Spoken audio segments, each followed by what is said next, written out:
Chapter 19 of The Rat Race by J. Franklin. "The President will see you now, Mr. Tompkins," said the White House usher as he beckoned me to follow him.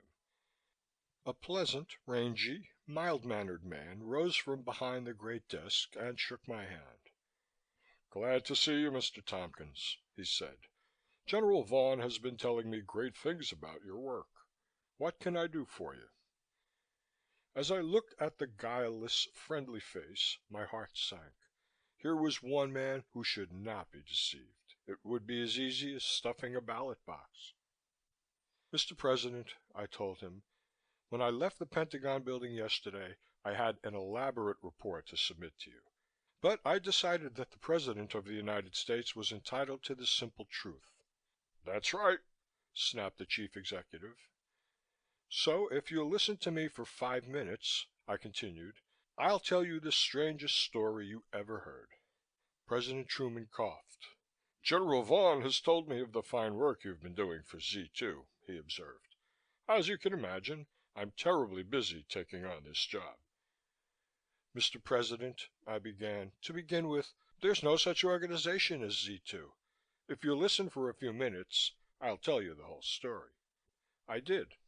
At the end of it, he smiled at me. "Mr. Tompkins," he said, "you're a married man, aren't you?" "Yes, Mr. President." "Then you tell Mrs. Tompkins, for me, that I want her to take you home and take good care of you for the next few weeks. You've been overdoing it. This Z2 work has taken it out of you. You need a rest. Now don't you worry about Z2," he continued. "What you need to do is to take things easy. The work will go right ahead. I'm putting Z2 under General Wakely. This country needs better intelligence services, and they ought to be concentrated under one responsible head, if you ask me." "But I tell you, Mr. President," I insisted, "there never was such an organization as Z2.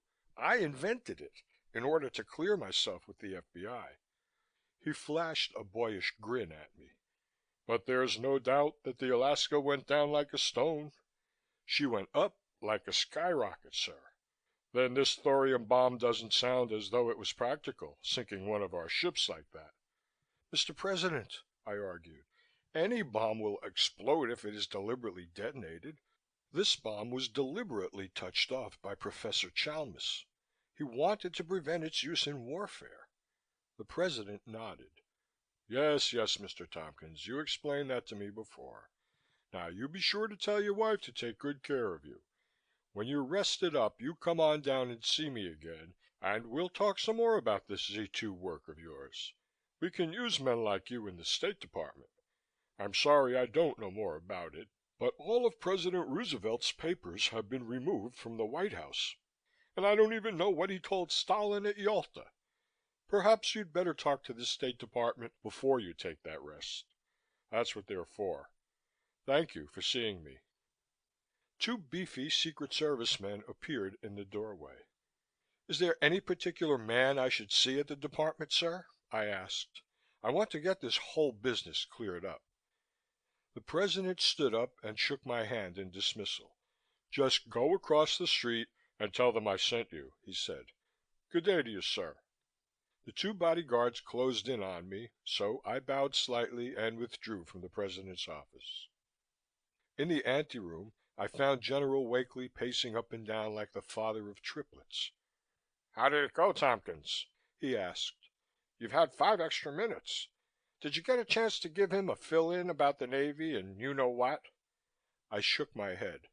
"My orders are not to discuss that matter any further, General," I told him. "But what about Von Bieberstein?"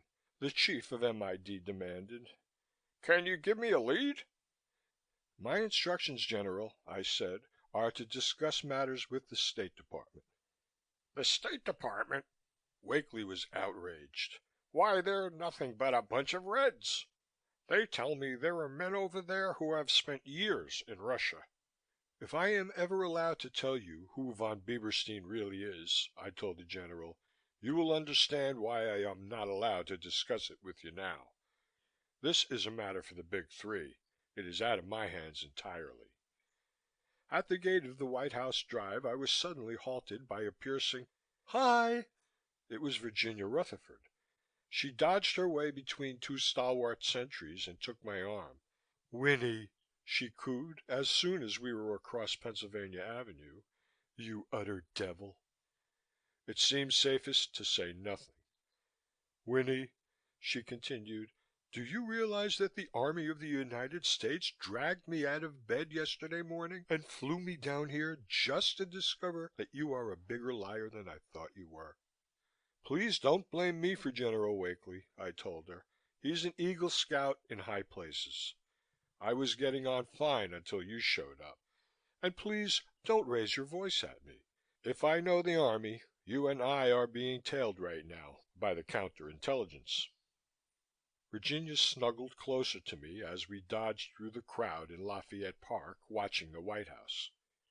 "To think," she said dreamily, "that all this time you have been an American Secret Service agent. Ain't that something?" Again, it seemed safest to say nothing. "Yes, Winnie Tompkins, super sleuth," she continued, with an edge on her voice you could have shaved with. "All last winter, when I was under the impression that we were canoodling from bar to bar, you were working for Uncle Sam. It's one of the best stories of the war, Winnie. Sleep with Tompkins and lick the Axis." This was getting under my hide. "Virginia," I told her, "I have just spent the last 20 minutes trying to convince President Truman that I'm not a secret agent. He will have none of it. He says I've been working too hard and need a rest." "You devil!" Virginia chuckled dangerously. "You absolute, utter demon. Here is civilization at the crossroads, and what does Winfred S. Tompkins do to amuse himself? He strolls down to Washington and persuades the generals and the admirals and the president that he has been winning the war for them instead of winning the wife of his family physician. That's what I call funny." "Have it your own way," I agreed. "If you can persuade General Wakely that I'm a fake, more power to you. He believes that you are one of my best operatives and nothing can shake him." "So that's what you call them? Your operatives? That's wonderful. If I'm ever asked, 'Grandma, what did you do in the Second Great War?' I'll say, 'Johnny, I was an operative under W.S. Tompkins, the ace American agent.'" "Would you mind not talking quite so loud?" I again begged her. "Those two men following us might misunderstand." She glanced over her shoulder. "You mean those 5 men following us, don't you, Winnie?" I looked behind us. She was right. A group of 5, if not 6, people were trailing along behind us. Lamb and the FBI, Ballister and the Navy, as well as the Army's counterintelligence and the OSS were probably represented. 5 is right, I agreed. You see, Virginia, I'm a pretty important person.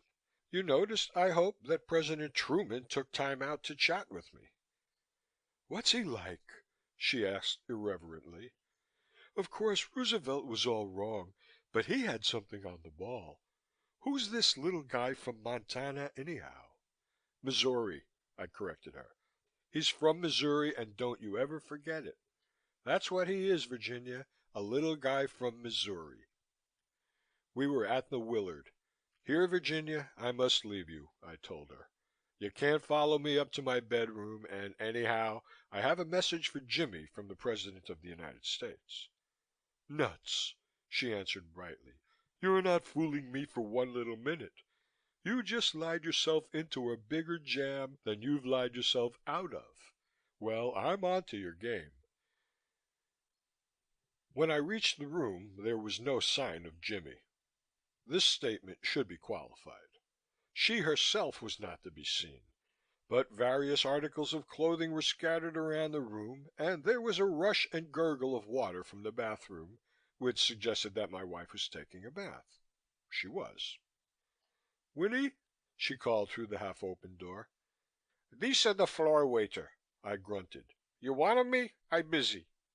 "Waiter," she commanded, "please leave the room at once." "What's allus so secret, hey?" I asked, still speaking in subject race style. "Let me see." I took the handle of the door, wrenched it open and pushed. There was an angry screech from inside, followed by an indignant, "Winnie, you beast, get out of here!" I didn't. So Jimmy dropped the bath towel she had draped defensively across her shoulders and subsided, laughing, into a warm, soapy bath. "You are the absolute limit," she declared.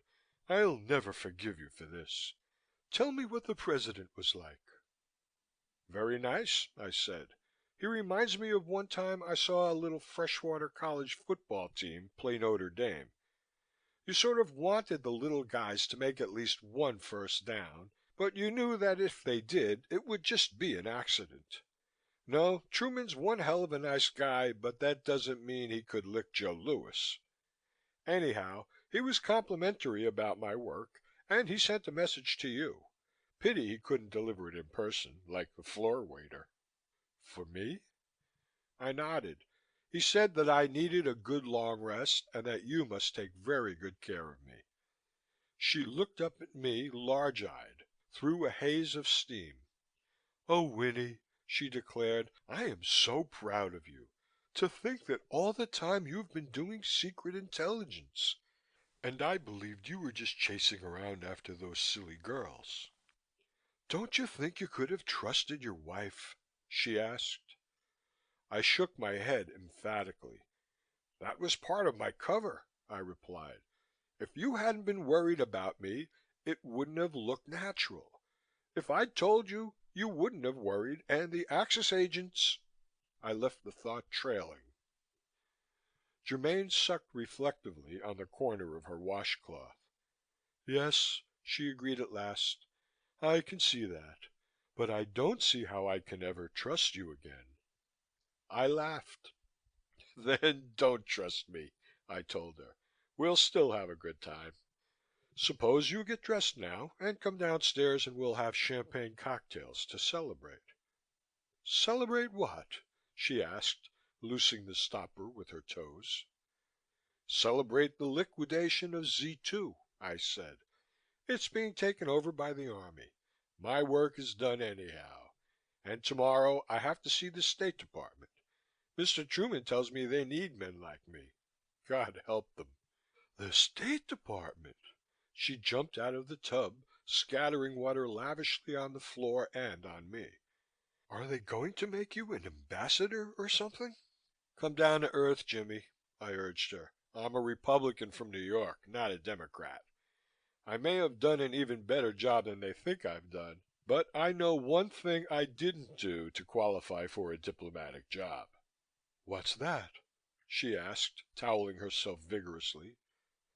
"I never contributed a dime to the Democratic National Committee," I confessed. End of chapter 19.